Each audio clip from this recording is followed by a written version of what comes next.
À J-1 de la visite ministérielle, les élus de Mayotte se sont réunis ce matin à la mairie de Mamoudzou.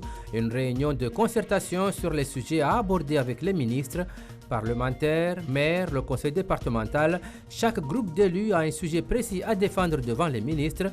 Insécurité, économie, sociale, toutes les problématiques de Mayotte devraient être exposées.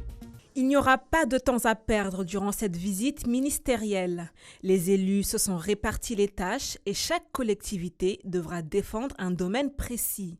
Le conseil départemental soulèvera les questions socio-économiques. On a un problème de démographie, de décompte de démographie, le fameux recensement à Mayotte ici qui doit être vu, mais tous les problèmes liés à nos infrastructures d'une manière générale, le port, l'aéroport où les Mahorais attendent toujours jusqu'à aujourd'hui. Mayotte, zone franche d'activité, on souhaite aussi que ça soit mis en place pour accompagner les entreprises, le maintien du CICE.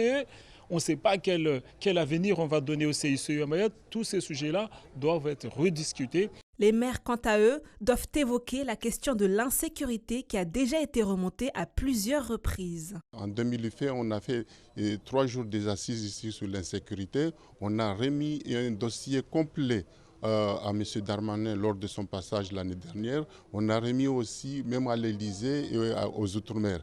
Donc aujourd'hui, les Mahorais sont inquiets. Et ce n'est pas parce qu'on n'a pas écrit, on n'a pas remonté les renseignements. Mais les problématiques liées à l'insécurité sur l'île ne sont pas prises en compte par le gouvernement, selon le président de l'association des maires. Alors cette fois-ci, les élus attendent des réponses rapides et adaptées à Mayotte. C'est au ministre, en concertation, en commun avec les élus de Mayotte, de donner des solutions. Nous en avons réclamé depuis des années. Ce n'est pas la première fois que nous intervenons pour solliciter des avancées sur ces sujets. Jusqu'à présent, ça ne marche pas et c'est au ministre de l'Intérieur de nous donner des solutions. Le ministre de l'Intérieur et des Outre-mer arrive ce 21 août jusqu'au 23 août. Il sera accompagné du ministre délégué des Outre-mer ainsi que la secrétaire d'État chargée de l'enfance.